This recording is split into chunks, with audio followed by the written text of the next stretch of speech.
আমাকে প্রশ্ন করতে পারবা তিনটা, জোরে আওয়াজ দিয়ে বলেন তো কয়টা?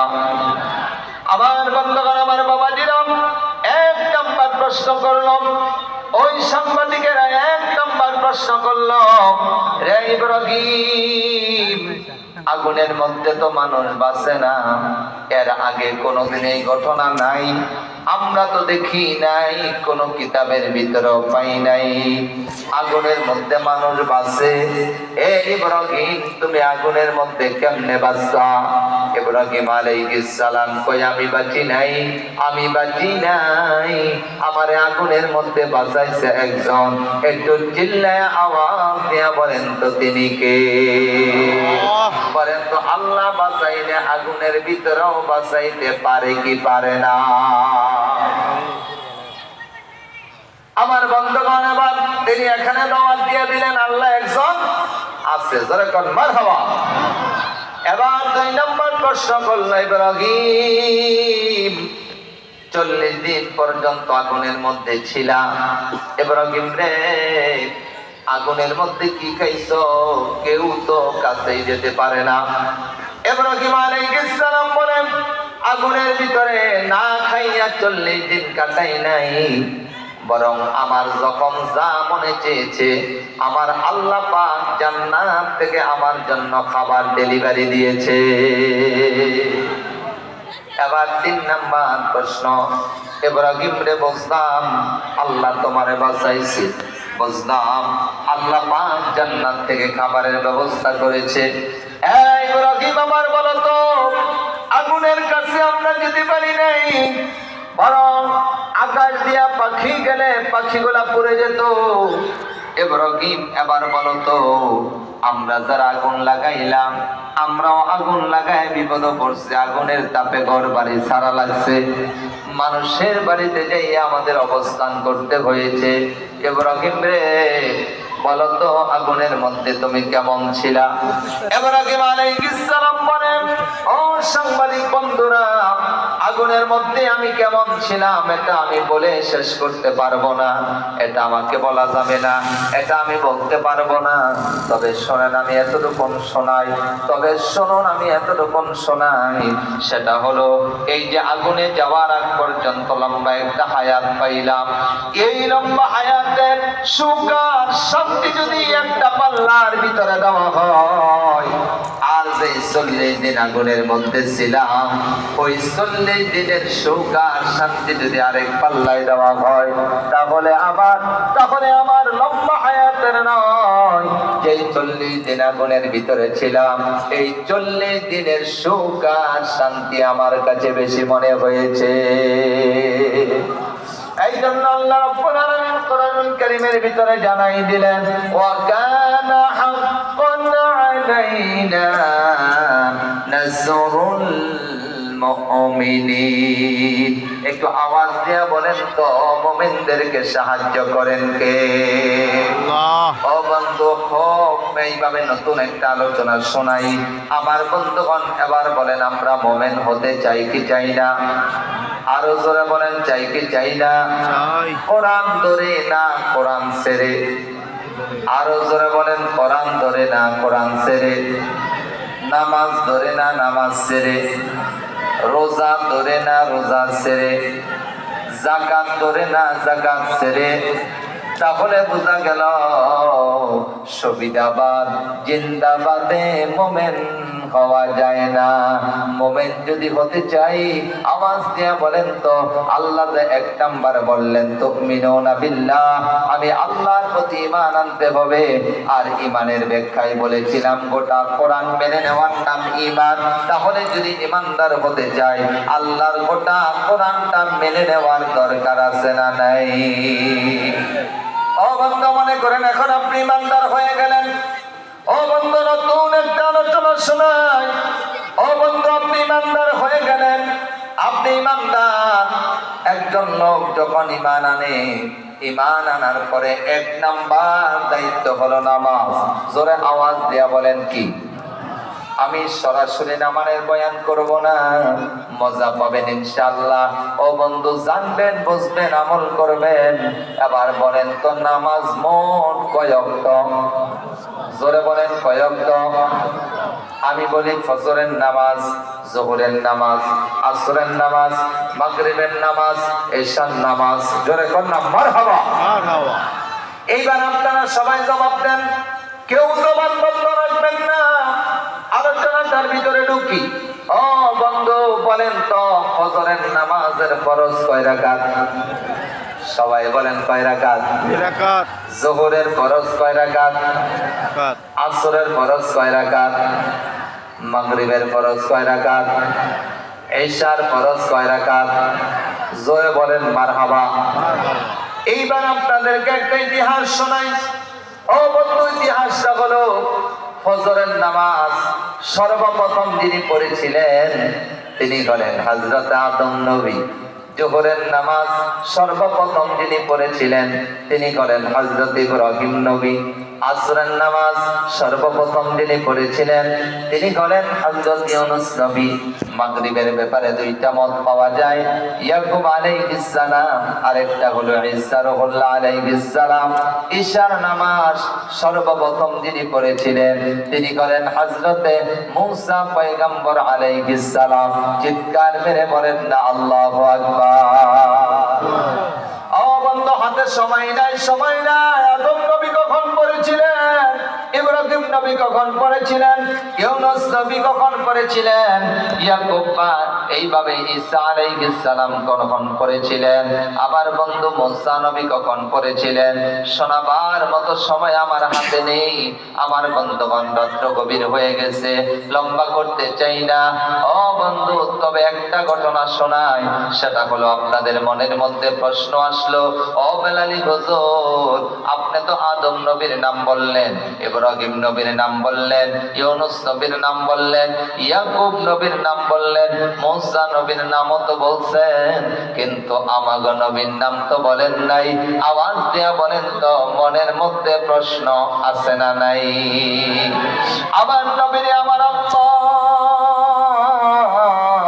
স্পেশাল একটা নামাজ দিয়েছে, ওই নামাজটা হলো জুমার নামাজ। চিৎকার মেরে বলেন না আল্লাহু আকবার। বলেন জুমার নামাজে মুসল্লি বেশি না কম? আরো জোরে বলেন বেশি না কম?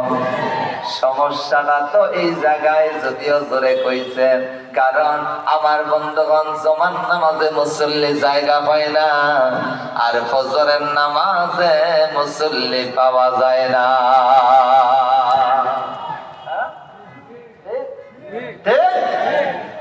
জুমার নামাজে জায়গা হয় না, কয় মসজিদ বড় করেন সভাপতি সাহেব, সাত লাগান সামনে, এইভাবে বহু কিছু দেন, জায়গা তো হয় না, আরো বাড়ান, আমরা দেহা লাগে দেয়া দেবো, মসজিদ বড় করেন, জায়গা কিনেন।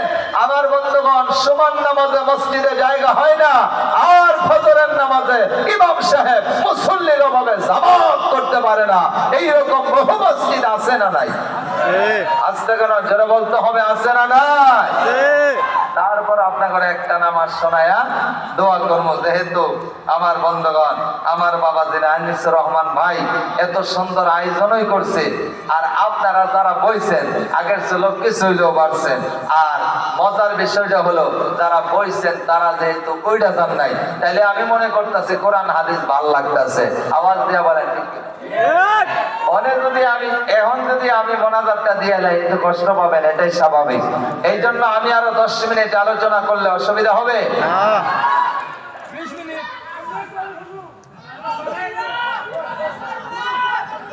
একটা তাকবীর লাগান, লিল্লাহি তাকবীর, আল্লাহু আকবার। দেখি আসলে ওয়াসল বলি চলতে। আচ্ছা আচ্ছা, আমি দেখতেছি। এই কারা কারা বিয়ে করেন নাই হাতটা? এই ওয়াজ কখন চলবো?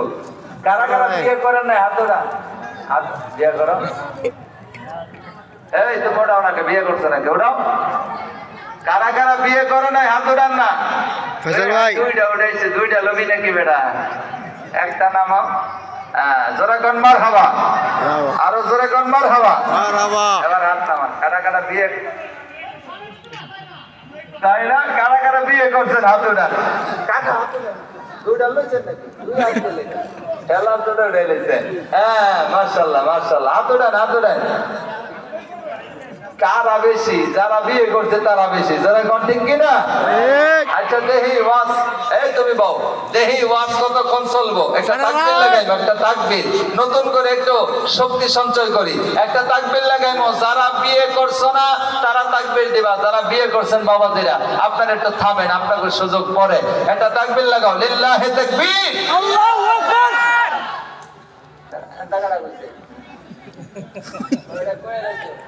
ও মাশাআল্লাহ, আল্লাহ তো এটা দেখেন না, এটা দেখেন, ঠিক কি না? হ্যাঁ, আল্লাহর নাম তো চুপ থাকতে পারে। আরেকটা সুযোগ দেই, এই তাকবীরে তারা বিয়ে করতে না, বিশ্বাস কর, তখন বিয়ে হইতো না সহজে। জোরে কই দেব, আবার সুযোগ দেই, লিল্লাহি তাকবীর, আল্লাহু আকবার। শেষ সুযোগ। পরে কিন্তু এই যে যারা বিয়ে করতে করে দেবো, লজ্জা পাইও না তোমরা, মেহরবানি কইরা। এই যে তোমরা যে অন্ধেরা খারে খারে হন্তাছ, লজ্জা কিন্তু তোমরা হইতাছে। আইয়া তাড়াতাড়ি তাকবীর লাগাও এগর লগে। শেষ সুযোগ, ফাইনাল, লিল্লাহি তাকবীর, আল্লাহু আকবার। এটা হলো অন্ধেস করা। এলা দেহি যারা বিয়ে করছে এগর কি অবস্থা, এটা দেইহা তারপরে ওয়াজটা শুরু করি। লিল্লাহি তাকবীর, আল্লাহু আকবার। প্রথম 2 মিনিটে গোল খেয়ে দিয়েছে। হ্যাঁ, প্রথম চান্সে গোল খেয়ে দিয়েছো তোমরা। হ্যাঁ, মুরব্বীরা গোল দিয়ে লাইছে। আরেকটা দ্বিতীয়বার, লিল্লাহি তাকবীর, আল্লাহু আকবার। 2-0। 3 নাম্বার লাস্ট, লিল্লাহি তাকবীর, আল্লাহু আকবার। না এগুলো কার খেইলো না, পারতো না। আচ্ছা, এবার যারা বিয়ে করছি আর যারা বিয়ে করি নাই, আল্লাহকে খুশি করার জন্য আকাশ বাতাস মুখরিত করে একসাথে আমরা তাকবীর লাগাইবো। লিল্লাহি তাকবীর, আল্লাহু আকবার। লিল্লাহি তাকবীর। আল্লাহু আকবার। আল কোরআনের আলোক, ঘরে ঘরে জালো, কোরআন সুন্নাহ যেখানে, আমরা আছি সেখানে। লিল্লাহি তাকবীর। আল্লাহু আকবার। না, আপনাকে আওয়াজে মনে হয় ওয়াজ আর চলবো। জোরে কন মারহাবা, মারহাবা, আরো জোরে কন না মারহাবা। মারহাবা। সম্মানিত ভাইরা, তাহলে বলছিলাম, হ্যাঁ, এই গড়ি দেখেন না যে, ঠিক আছে, এটা কইলা তুই আর চাতা না, এটা তুই আর এলাম কাকা, এবার ঠিক আছে, ঠিক আছে। জোরে কন মারহাবা। মারহাবা। তাহলে জমান নামাজ, জমান নামাজ, জোরে কন কিসের নামাজ? জমা নামাজ। আমার নবীর আল্লাহ স্পেশাল একটা নামাজ দিছে, এই নামাজটা হলো জমান নামাজ। জোরে কন মারহাবা। মারহাবা। আরেকবার কন, মুসল্লি বেশি না কম? বেশি। এই জমান নামাজের ইতিহাসটা খালি শোনাই, অন্য কোন নামাজের ইতিহাস আজকে না। সম্মানিত ভাইরা, এই জমান নামাজটা বুঝার লাইবে একটু ভিন্ন দিকে যাওয়া লাগবে। আল্লাহর একজন জলিলুল কদর নবী হযরতে মূসা পয়গম্বর আলাইহিস সালাম তুর পাহাড়ে যেই আল্লাহর সঙ্গে কথা বলতো, আওয়াজ দেয়া বলেন কোরআনে আছে না নাই? আছে। তিনি যখন তুর পাহাড়ে যাচ্ছিলেন, হঠাৎ করে, সহিহ বুখারীর হাদিস, হঠাৎ করে তিনি দেখতে পেলেন সাদা রঙের একটা ধবধবে পাথর। আহারে, খুব সুন্দর একটা পাথর। মুসা নবী কয়, এইটা জিন্দেগিতে আমি আর দেখি নাই, প্রথম দেখছি। সুবহানাল্লাহ। সুবহানাল্লাহ। হযরত মুসা আলাইহিস সালাম আল্লাহর সঙ্গে কথা বললেন। আল্লাহর সঙ্গে যখন কথা বললেন, বিদায় নিয়ে চলে আসবে, এমন সময় আল্লাহরে ডাক দিয়ে কয়, আল্লাহ, ও আমার রব, ও আমার মালিক, আসার সময় সাদা ধবধবে একটা পাথর দেখলাম, জিন্দেগিতে এই পাথরটা দেখি নাই, আজকে প্রথম আমার চোখে পড়েছে। রব্বুল আলামিন, এইটা কোন পাথর আল্লাহ আমাকে বলবানি? আল্লাহ কয়, পরে বলবো। যাওয়ার সময় যদি এই পাথর পাও, তাহলে এইটার চতুর্পাশে ঘুরবা, যদি দরজা জানালা পাও তাহলে ভিতরে ঢুকবা, আর যদি দরজা জানালা না পাও, মুসা, তোমার হাতে কি? মুসা আলাইহিস সালাম বলে, কি আসই, এটা লাঠি। আল্লাহ কই, এই লাঠি দ্বারা আঘাত করবা। হযরতে মুসা আলাইহিস সালাম চলে আসলেন, আর এসে তিনি ওই সাদা ধবধবে পাথরটা দেখতে পেলেন। ঘুরে দেখে পাথরের মধ্যে দরজাও নাই, জানালাও নাই। এবার হাতের মধ্যে যে লাঠি ছিল, এই লাঠি দ্বারা যখন তিনি আঘাত করেছেন, আল্লাহ রাব্বুল আলামিন সঙ্গে সঙ্গে একটা দরজার ব্যবস্থা করে দিয়েছে। মুসা আলাইহিস সালাম ভিতরে গেলেন, ভিতরে প্রবেশ করে যে দৃশ্যটা দেখলেন, দেখে একটা লোক দাড়িগুলা লম্বা, চুলগুলা লম্বা, দাড়িও সাদা, চুলও সাদা, কিন্তু ওইটার ভিতরে বৈশা জিকির করে সুবহানাল্লাহ আলহামদুলিল্লাহ সুবহানাল্লাহ আলহামদুলিল্লাহ লা ইলাহা এই যে সুবহানাল্লাহ আলহামদুলিল্লাহ লা ইলাহা নেই কাহা নেই কাহা নেই আল্লাহ ছাড়া লা ইলাহা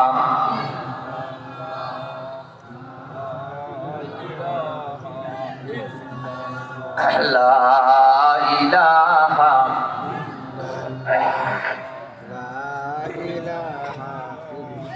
পাখির গানে গানে আওয়ার তানে তানে ওই নামেরি সর শোনা যায়, ওই নামেরি সর শোনা যায়, চলে রে বেকুন্দরা সুবহানাল্লাহ আলহামদুলিল্লাহ লা ইলাহা ইল্লাল্লাহ মুহাম্মাদুর রাসূলুল্লাহ। সকলে পড়েন সাল্লাল্লাহু।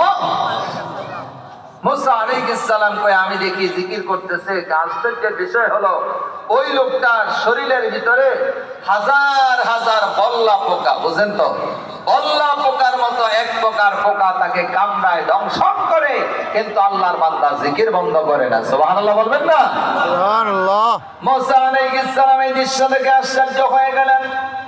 ও নবীর উম্মতেরা, আমাদেরকে আল্লাহ কত দামি বানাইছে, জুমার নামাজটা বোঝাচ্ছে, খুব ভালো করে বোঝেন, একটা বয়ানই যথেষ্ট।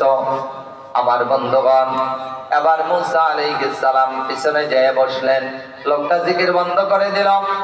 মুসা আলাইহিস সালামের সঙ্গে কথা বলতে লাগলেন। মুসা আলাইহিস সালাম বলেন, আল্লাহর বান্দা আজকে কতদিন যাবত?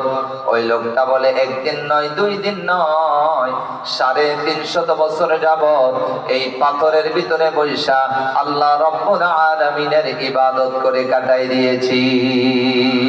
সুবহানাল্লাহ। মুসা সালাম কই, তোমারে ডিস্টার্ব দিব না, ডিস্টার্ব দিব না, তবে শোনো, শুধুমাত্র তোমার কাছ থেকে একটু যাই না, আমি বিদায় নেব। তোমার এমন কি আমল আছে যে আমলের কারণে আল্লাহ পাক তোমার মর্যাদা এত বাড়াই দিয়েছে, হায়াত লম্বা কইরা দিয়েছে? সুবহানাল্লাহ কোন। এবার ওই লোকটা ডাক দিয়া বলে, আল্লাহর বান্দা, আপনারে আমি চিনি না, জানি না, তবে আমার তেমন কোন আমল ছিল না, তবে আমার একটা পার্সোনাল আমল ছিল। ওই আমলটা হলো আমি আমার মা বাবাকে বড় প্রাধান্য দিতাম। আমার মা বাবার যেতে প্রাধান্য আর কাউকে দিতাম না। মাও আমার প্রতি খুশি, বাবাও আমার প্রতি খুশি। মা দোয়া করতো, বাবা বলতো আমিন। আবার বাবা আমার জন্য দোয়া করতো, মা বলতো আমিন। ওই কি দোয়া করতো? ওই আমার মা আর আমার বাবা আমার জন্য দোয়া করেছে, রব্বুল আলামিন আমার এই সন্তানের প্রতি আমিও রাজি, আমার সন্তান, আমার স্বামীও রাজি। রব্বুল আলামিন তোমার কাছে দোয়া করলাম, আমার এই সন্তানকে জামানার পয়গম্বর হযরতে মুসা নবীর সঙ্গে সাক্ষাৎ না ঘটায় মৃত্যু দিও না।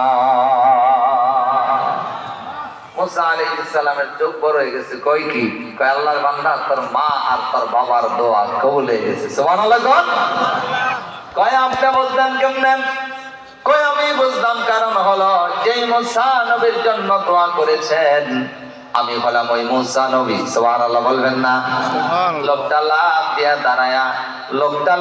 দাঁড়ায়া মুসা আলাইহিস সালামকে জড়ায় ধরলেন, আর জড়ায় ধরে চোখের পানি গুলো ছাড়লেন। মুসা আলাইহিস সালাম আবার লোকটার কপালে একটা চুমু দিলেন। চুমু দিয়া ডাক দিয়ে কয়, আল্লাহর বান্দা, তোমার সঙ্গে পরে কথা বলবো, এখন আমার একটা কাজ বাইরে গেছে। সুবহানাল্লাহ বলবেন না? সুবহানাল্লাহ। কই আমার একটা কাজ বাইরে গেছে। কই কি কাজ? কই পরে বলবো, তুমি অমুক জায়গায় আমার সঙ্গে দেখা কইরো। এই বলে মুসা আলাইহিস সালাম ওই পাথর থেকে বাহির হয়ে আসলেন। বাড়ির দিকে যাওয়ার কথা, কিন্তু বাড়িতে যায় না। মুসা নবী বাড়িতে না যাইয়া আবার সোজা তুর পাহাড়ে, সুবহানাল্লাহ বলবেন না? তোর পাহাড়ে যাইয়া মায়া কইরা ডাক দে আল্লাহ। এই বলেন তো একবার আল্লাহ। আল্লাহ আরো জোরে বলেন আল্লাহ। আল্লাহ আরেকবার বলেন আল্লাহ। আল্লাহ ডাক দিয়ে কয় মুসা একটু আগে না কথা কইয়া গেছো, আবার কি? কয় আল্লাহ জরুরি কথা আছে। আল্লাহ কয় একবার না এসো, একদিনে দুইবার কথা বলা যায় না, যাও গা। কয় না আল্লাহ আমার একটু কথা আছে, আমার একটু কথা আছে। আল্লাহ বলে কও। মুসা নবীকে আল্লাহ রাগ করবানি, সুবহানাল্লাহ বলবেন না? সুবহানাল্লাহ আল্লাহ কয় কও। আবার মুসা আলাইহিস সালাম কয় আল্লাহ তোমারে তিনটা প্রশ্ন করব, সুবহানাল্লাহ বলবেন না? আল্লাহ কয় মুসা রে কি প্রশ্ন করবি?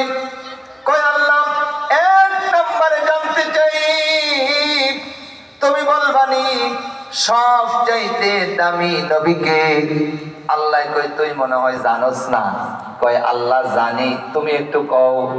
আল্লাহ বলে সব চাইতে দামি নবী হলো শ্রেষ্ঠ নবী মুহাম্মাদুর রাসূলুল্লাহ সাল্লাল্লাহু আলাইহি ওয়াসাল্লাম।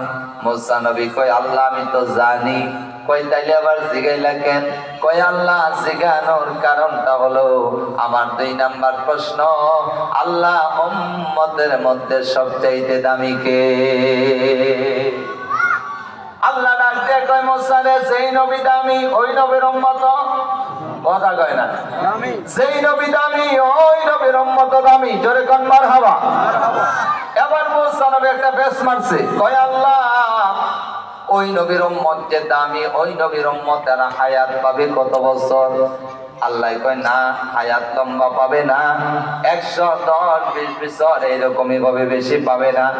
এবার মুসা নবী যেন আল্লাহরে ডাক দিয়ে কয় আল্লাহ ওই যে সাদা পাথর, ওই পাথরের মধ্যে আমার একটা উম্মত আমি পাইছি। আল্লাহ আমার উম্মত 350 বছর যাবত তোমার ইবাদত করে আল্লাহ বাগির হয় নাই। তুমি জান্নাত থেকে খাবারের ব্যবস্থা করছো, ঘুমাই নাই, 24 ঘন্টা তোমার ইবাদত কইরা কাটাই দিছে।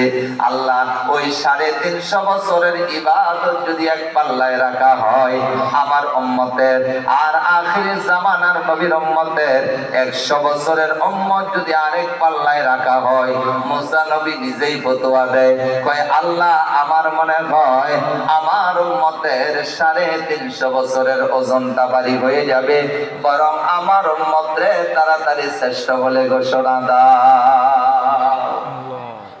আমার আল্লাহ ডাক দিয়ে কয় মুসা রে কার লগে কি লাগাও? সুবহানাল্লাহ বলবেন না? সুবহানাল্লাহ ও মুসা কার সঙ্গে কি লাগাও?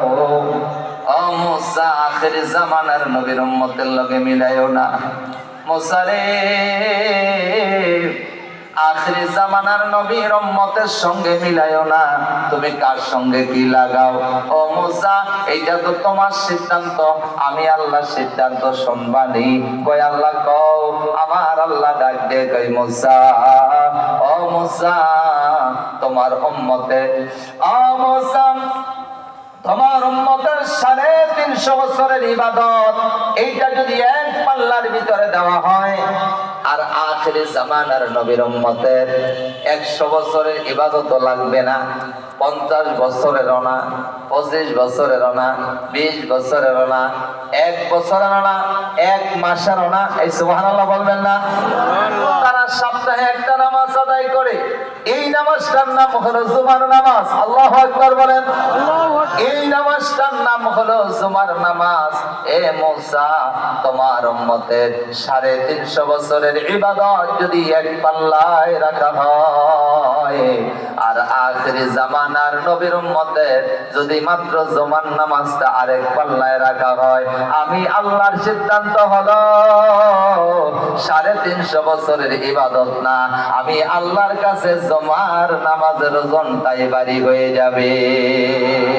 আল্লাহু আকবার, লিল্লাহি তাকবীর। আল্লাহু আকবার। আকবার। একটু আওয়াজ দিয়া বলেন তো আমার ঘরে দামি বানাইছেন কে?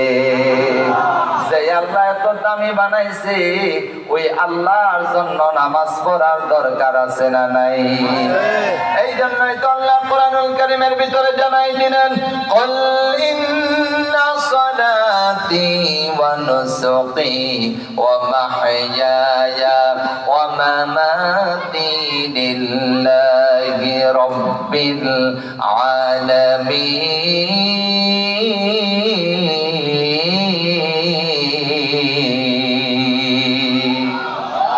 আল্লাহ বলে, বান্দা বলো আমার নামাজ, আমার কুরবানি, আমার জীবন, আমার মরণ সব হবে একজনের জন্য।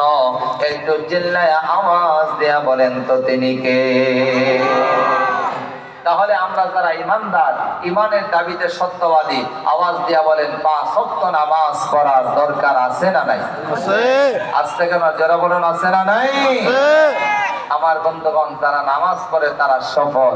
আওয়াজ দিয়া বলেন, যারা নামাজ পড়ে তারা কি সফল? আল্লাহ পাক কোরআনুল কারীমের ভিতরে বলেন, قد أفلح المؤمنون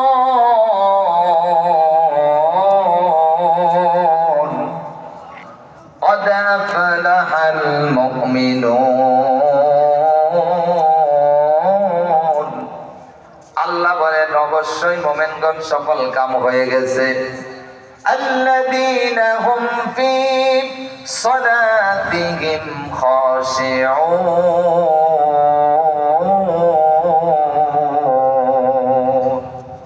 সফল হবে কারা? যারা খুশু খুজুর সঙ্গে নামাজ আদায় করে। শুধু নামাজ পড়লে হবে না, নামাজটা খুশু আর খুজু দুই জিনিস, একটা বডি আর একটা হলো মন। জোরে কোন মারহাবা। মারহাবা। একটা বডি আর একটা মন। আল্লাহু আকবার। নামাজে বডি নিয়ে দাঁড়াইছি কিন্তু মনটা খালি শেরপুর বাজারে ঘুরতাছে। আল্লাহ কয় নামাজ হইতো না। খুশু খুজুর সঙ্গে নামাজ আদায় করতে হবে, বডিও নামাজে, মনও নামাজে, ঠিক কি না? কিন্তু আমারটা কই যেটা শেষ কথা 2 মিনিট। শেষ কথাটা হইলো, আমার বন্ধুগণ, আমার দুর্বলতা বলতেছি। আমি যখন এখনো নামাজে দাঁড়াই ইমামের পিছনে, আল্লাহু আকবার পুরা ওয়াজের ওষুধটা দিতেছি। আমার বন্ধুগণ মেডিসিন। আমি যখন নামাজে দাঁড়াই আমার মন মাঝে মধ্যে নামাজ থেকে জায়গা। আপনি গোটা যায়